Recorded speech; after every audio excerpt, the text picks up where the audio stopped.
partir dos sonhos que surgem as grandes conquistas. Vestibular Unicampus de Erechim. O seu sonho começa hoje. Inscrições abertas.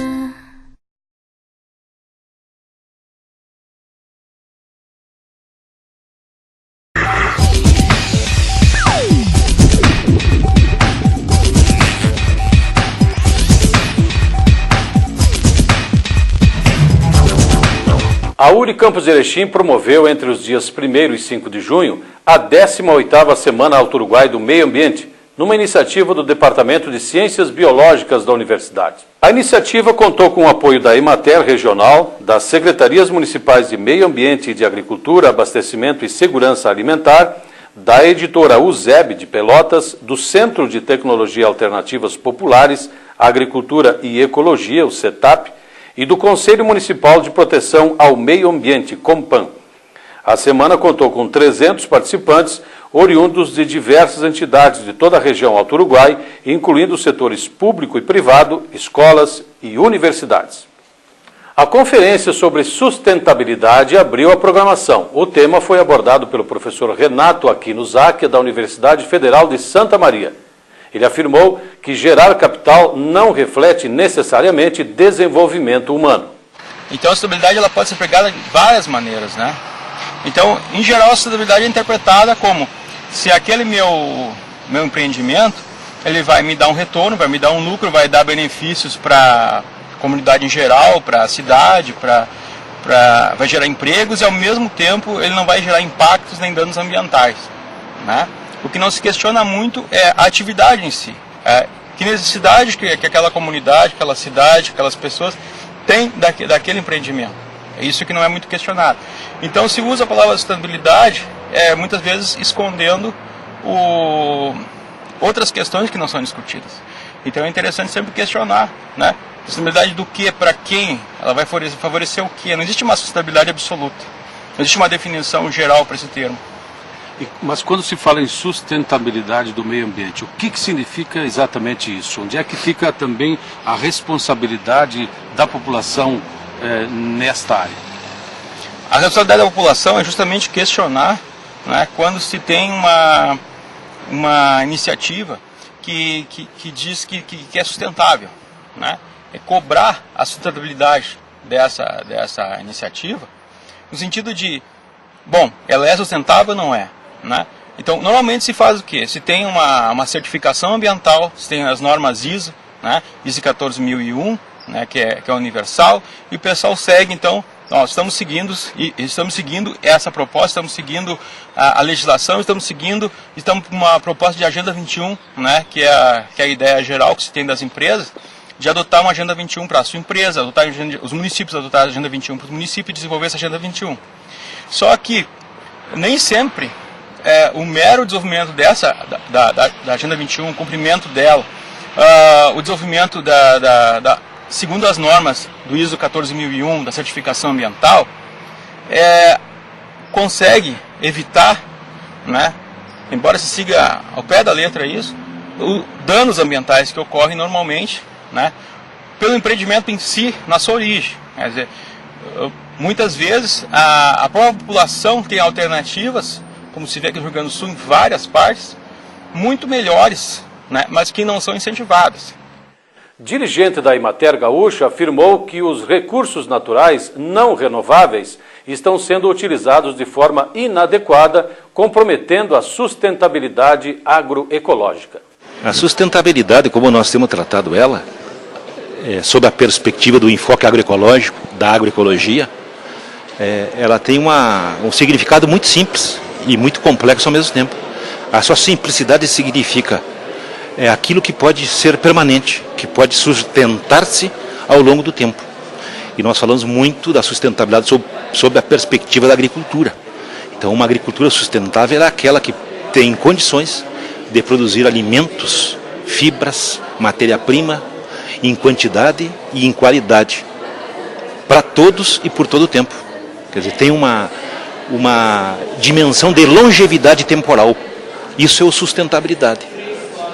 E evidentemente que do simples ao complexo está nas diversas estratégias que são requeridas para mudar um rumo que hoje nós estamos enfrentando, de uma série de atividades humanas sobre o planeta que elas se mostram com a sua sustentabilidade altamente comprometida, especialmente porque no atual modelo de produção, no atual modelo de consumo, se utilizam, primeiro, muitos recursos naturais não renováveis, e quando se faz isso é um atentado contra a sustentabilidade. Pesquisador gaúcho que já participou de 13 expedições à Antártida confirma: as mudanças climáticas globais são consequências da atividade humana. O professor Francisco Eliseu Aquino, da Universidade Federal do Rio Grande do Sul, defende uma mudança urgente no comportamento do ser humano para uma reversão do quadro atual do clima no planeta. Algumas pesquisas já vêm demonstrando o papel das atividades humanas nas mudanças do clima, principalmente através dos testemunhos de neve e gelo, onde a gente consegue, por esta técnica, contar ou reconstruir a história climática da Terra. E a partir desta história, nós constatamos e evidenciamos que gases de efeito estufa, como CO2 e metano, por exemplo, nunca estiveram em níveis tão altos ao longo do último 1 milhão de anos, como nos dias atuais, isto é, desde a Revolução Industrial aos dias de hoje. E aqui é mais ou menos uma ilustração, né, de como funciona. O floco de neve, o cristal de neve, ao precipitar, ele aprisiona no seu interior a amostra da atmosfera. E ele vai acumular nas regiões polares, aqui no caso a Antártica, ano após ano. Esse volume de neve será compactado e se transformará em gelo, o gelo natural, ou as geleiras, como a gente chama. O que nós fizemos? Nós vamos a estas regiões, fizemos trincheiras de até 2 metros de profundidade, identificamos o padrão sazonal dos últimos 2, 3 anos e perfuramos até 200 metros, obtendo amostras de gelo, quantificando, contando as camadas, que depois esse gelo será derretido em laboratório e colaborará, por exemplo, nos resultados, no caso aqui de CO2 e metano. As duas curvas, a curva vermelha é a curva do metano e a curva azul é a do CO2 para os últimos 400 mil anos. O que a gente identifica? Identifica 100 mil anos de períodos frios, 10 mil anos de período mais aquecidos, como o período atual.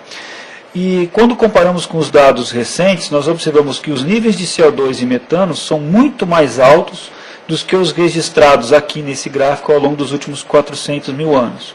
E a curiosidade é que esses níveis de CO2 e metano sobem pós-revolução industrial. Quer dizer, seria muita coincidência eu ter um aumento desses gases única e exclusivamente por fenômeno natural, não conhecido de forma alguma, a não ser pela atividade humana, já bem conhecida e descrita na atualidade. Como reverter esse quadro, então, a partir de agora?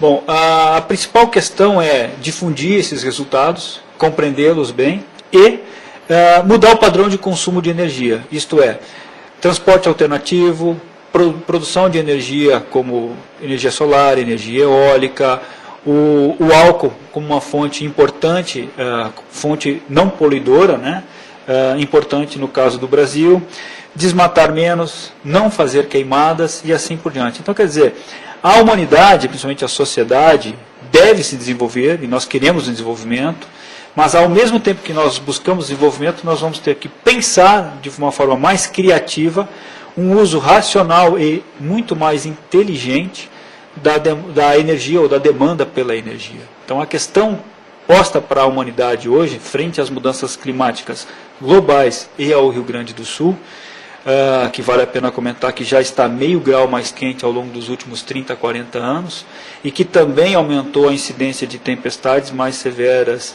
e uma migração de chuvas para a primavera e o outono. Isso é mudando um pouco o cenário conhecido ao longo dos últimos 100 anos, é exatamente isso. Como nós vamos demandar a energia, qual vai ser a nossa postura frente à nossa nova estrutura social e praticar ou incentivar que as políticas públicas favorecendo educação, melhoria de transporte, melhoria em comunicação, melhoria em demanda e distribuição de energia elétrica e, por consequência, um padrão de consumo mais adequado à sustentabilidade do planeta. O professor explicou também por que as pesquisas sobre o clima estão sendo desenvolvidas na Antártida.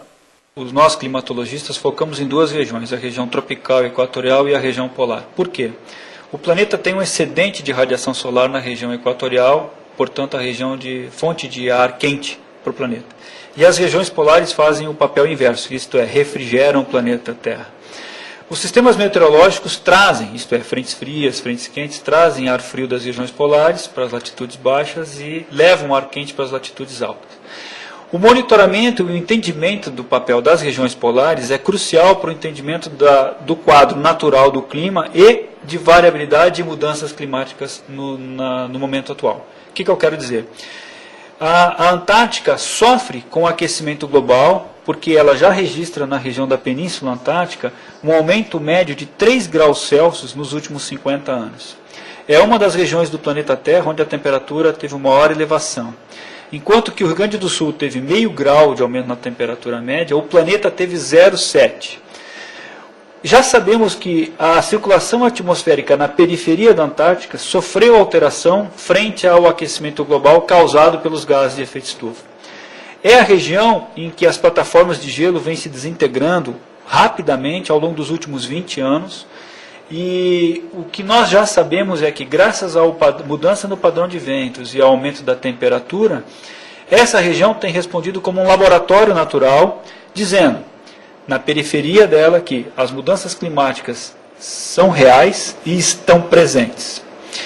Um outro papel importante das regiões polares, e no caso da Antártica, é que a Antártica sozinha contém 90% do gelo existente na Terra. Então é importante dizer que o lugar mais frio do planeta Terra é a Antártica e não o Ártico. É a região mais isolada do mundo, mais ventosa e o continente mais elevado. A Antártica, no seu interior, pelas suas dimensões, isto é, 14 milhões de quilômetros quadrados, uma vez e meio o tamanho do Brasil, coberta por gelo, com uma espessura média de gelo de 2 km. Quer dizer, você tem que perfurar no mínimo 2 km de gelo para encontrar a rocha. É, por consequência, o melhor arquivo da história da atmosfera da Terra, graças ao quê? Quando o floco de neve precipita e lá fica acumulado e preservado. Então, na verdade, nós estimamos que a massa de gelo da Antártica, por questões de pressão, compactação, pode nos contar a história do último 1,5 milhão de anos do clima da Terra. Considerando que para análise climática nós precisamos de uma série de no mínimo 30 anos, e para a nossa escala de tempo, padrão de consumo, convivência, etc., é ao redor de 100 anos, digamos assim, né? Conhecer bem os últimos 500 a 1 milhão de anos nos ajuda a entender quais são os fenômenos de escala natural, como El Niño, Laninha, oscilação decadal do Pacífico, entre outros, e quais são os fenômenos de variabilidade do clima que estão associados às mudanças graças às atividades humanas. E a partir disso tentar dizer o seguinte: X% da mudança climática atual pertence à variabilidade natural e outros X% pertence à atividade humana. Esse é o grande desafio. Mas a primeira resposta que nós já temos é: as mudanças climáticas globais e regionais já são respostas às atividades humanas. O professor Sérgio Moser, da Unicampus Erechim, foi o convidado para falar das cadeias produtivas para a região Alto Uruguai e apontou alternativas para o setor. Eu me parece que as cadeias que já existem, elas te dão a possibilidade de aperfeiçoar. Então, se você trabalha em uma cadeia já pré-existente, fica mais simples. Agora, existem outras cadeias que a região poderia pensar em se inserir. O cuidado maior é que a cadeia tem que ser implantada por completo. Então, muitas vezes você tem iniciativas, né, e se implanta parte da cadeia produtiva, e aí o risco de fracasso é muito grande. E quais são as alternativas propriamente? Leite, erva mate, o que mais se identifica com a nossa região? Eu acho que a região primeiro tem que olhar a questão do mercado. O que o mercado quer? Segundo, a região tem que ver o potencial que ela tem edafoclimático, de solo e clima. Terceiro, a questão da mão de obra. Quarto, a sua capacidade de produção, a sua capacidade de escala de produção. Então, por exemplo, hoje leite é uma cadeia consolidada, funcionando, precisa ser feito ajustes e tal, mas enfim, é uma cadeia indiscutivelmente consolidada. A cadeia de grão, soja, milho, idem, suíno e frango também. A cadeia de fruticultura precisa ajustes. Tá? A cadeia da carne bovina está começando a crescer, mas também precisa de ajustes. Na verdade, precisaria se repensar todas as cadeias. Porque existe muita falta de infraestrutura, falta de políticas governamentais, econômicas, que estariam dificultando, entravando o desenvolvimento dessas cadeias? Não, eu acho que não é bem a questão de falta de política pública. Eu acho que o que falta, de fato, é uma organização mais forte dos produtores. Não só tecnológica, é organizacional mesmo. Eu acho que a questão tecnológica, o estoque de conhecimento que você tem hoje disponível é muito grande. Então dizer, não, falta tecnologia, tem que pensar 2 vezes antes de falar nisso. Agora, o que eu acho que está faltando é um fortalecimento das organizações dos produtores rurais. Por que eu digo isso? O interesse do consumidor é consumir um produto barato e de alta qualidade. E para o produto ser barato, para o consumidor, ele tem que ser muito barato para o produtor. E aí ocorre um desânimo de quem produz. Então, são interesses antagônicos. Então, o que é necessário? É necessário que o produtor se organize de uma forma diferente.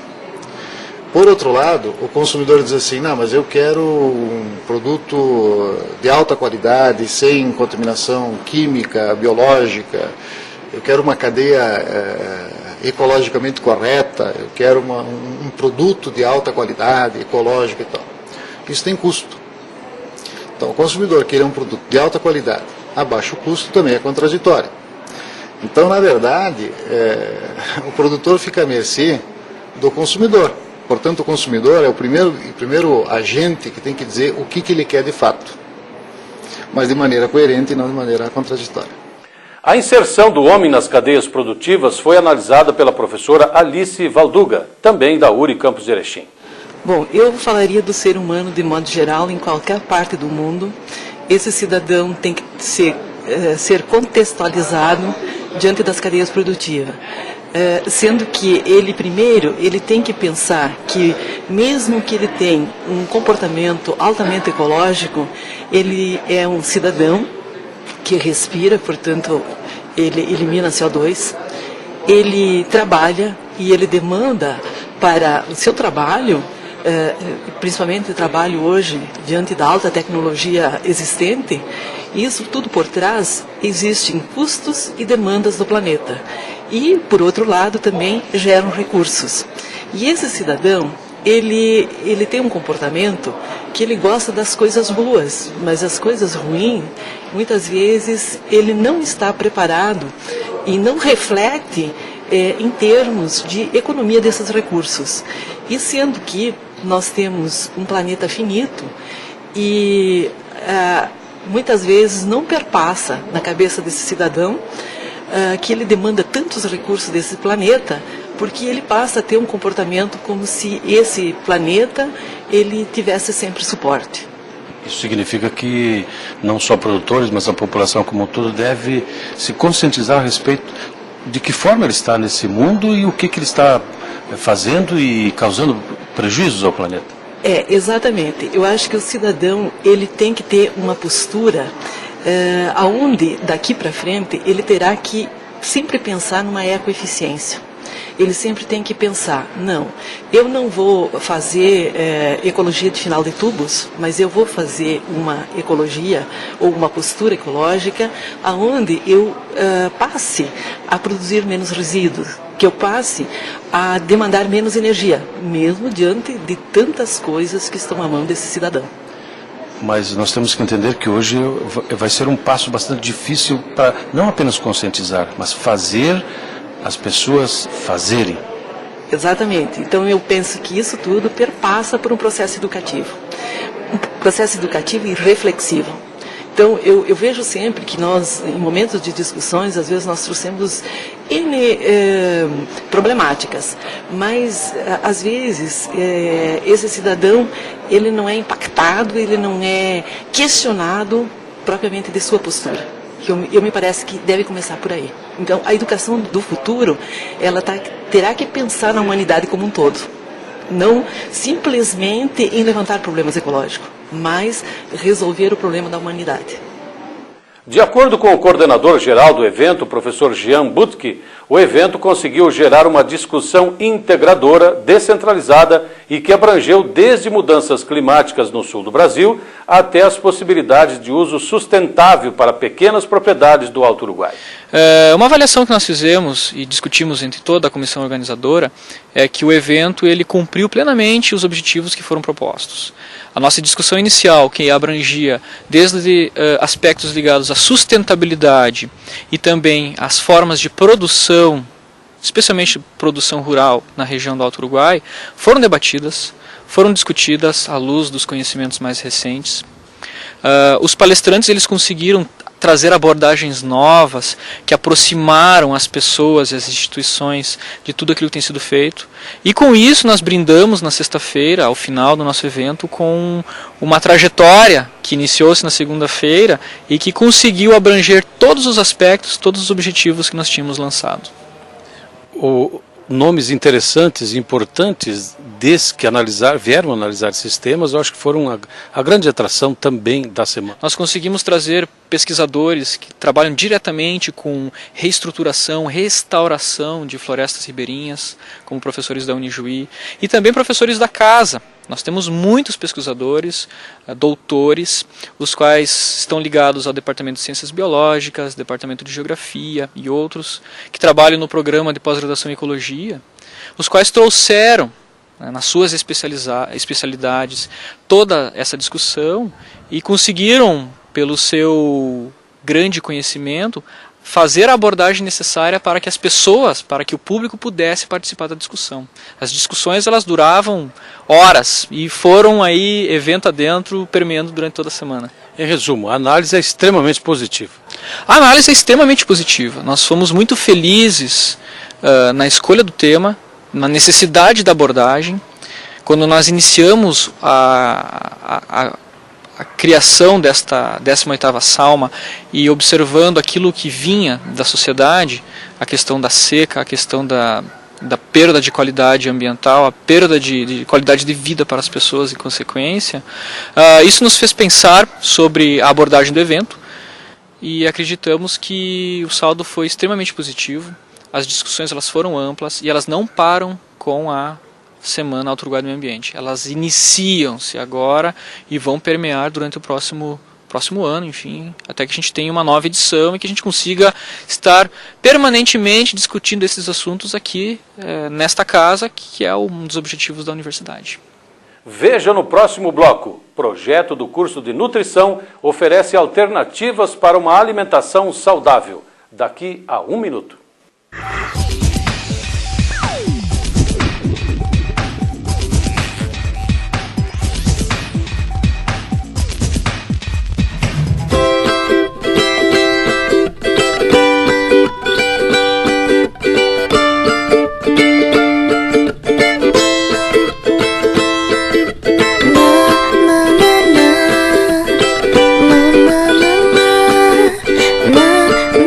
É a partir dos sonhos que surgem as grandes conquistas.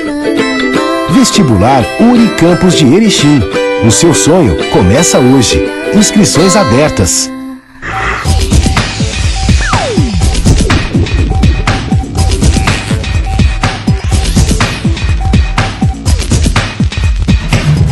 Curso de Nutrição realiza aula prática com integrantes do projeto Universidade Sem Limites. A iniciativa foi desenvolvida no Laboratório de Técnica Dietética e contou com o apoio também de acadêmicos do curso. O curso de nutrição da Unicampus de Erechim está desenvolvendo na sua disciplina de nutrição na terceira idade atividades no grupo da Universidade Sem Limites da URI, onde estamos trabalhando algumas atividades envolvendo alimentação saudável, dicas de alimentação saudável, de bem-estar e qualidade de vida. A primeira atividade desenvolvida foi a avaliação nutricional com o grupo da universidade. Após, realizamos uma palestra sobre alimentação saudável e agora estamos desenvolvendo no nosso laboratório de técnica e dietética 8 receitas, onde nós temos 8 grupos, aproximadamente 25 alunas da Universidade Sem Limites, então das idosas, que estão estão desenvolvendo junto com as nossas alunas essas receitas saudáveis, pensando na qualidade de vida e longevidade. As pessoas estão vivendo cada vez mais, não só por causa da alimentação, mas sim por causa de todo o avanço científico que temos hoje em dia. Mas a alimentação saudável faz parte da busca do viver, da qualidade de vida, e está envolvida diretamente com a longevidade. A gente sabe que uma alimentação saudável com frutas, vegetais, carnes magras, evitando frituras, alimentos ricos em vitaminas, minerais, os antioxidantes estão envolvidos diretamente com a longevidade e com em relação a evitar as doenças crônicas que acompanham a terceira idade. Para nós, da terceira idade, é ótimo, porque a gente não sabe se alimentar como precisa. E assim a gente tem a orientação das acadêmicas, né, da nutrição. E é muito bom, a gente vai seguir, é ótimo. Essas idosas que estão participando com nós hoje, idosas que fazem parte da melhor idade, estão aprendendo receitas novas para utilizar com a sua família, utilizar em suas casas, pensando na alimentação saudável e na longevidade. Eu necessito muito de buscar conhecimentos sobre alimentação, porque meu marido é diabético e então para mim enriquece muito o meu conhecimento, a alimentação do meu marido fica mais saudável, ele pode se alimentar com mais gosto, já se pode dizer, né? E aqui na URI a gente tem assim as respostas para todas as perguntas dentro da Universidade Sem Limite, que eu frequento há 4, 5 anos.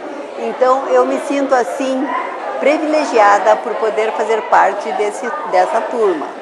A melhor idade acima de 60 anos está se tornando um mercado de trabalho para esses profissionais que irão se formar do curso de nutrição.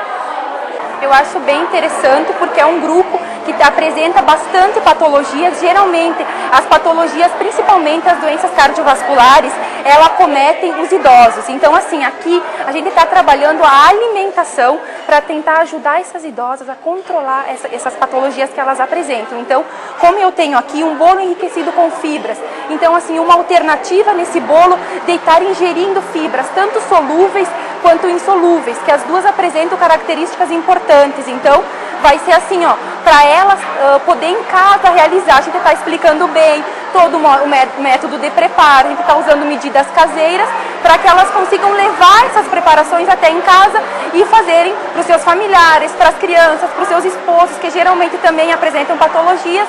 Então, sendo uma forma de alimentação saudável para essa faixa etária que geralmente apresenta patologias.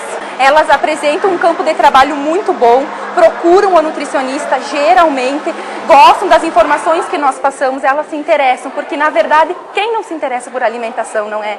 Né? Então assim, ó, é um grupo que busca bastante o nosso trabalho e que tem credibilidade, que acredita nas dietas, nos planos alimentares que nós repassamos. Os acadêmicos do curso de nutrição estão aprendendo com isso porque estão colocando a teoria aliada na prática e colaborando com a saúde desta população que vem crescendo mundialmente. Veja no próximo programa uma entrevista com o coordenador do programa Agenda 21 Brasileira, José Vicente Freitas, que participou do encontro sobre a construção da Agenda 21 na URI Campus de Erechim. Boa noite.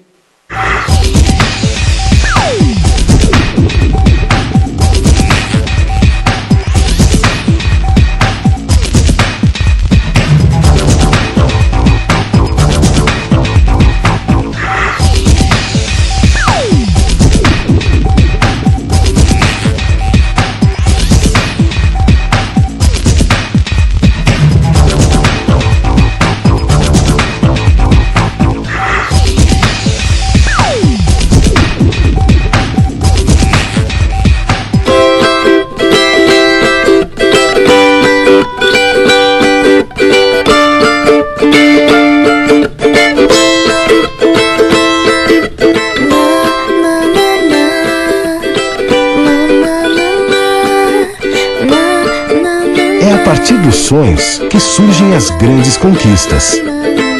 Vestibular URI Campus de Erechim. O seu sonho começa hoje. Inscrições abertas.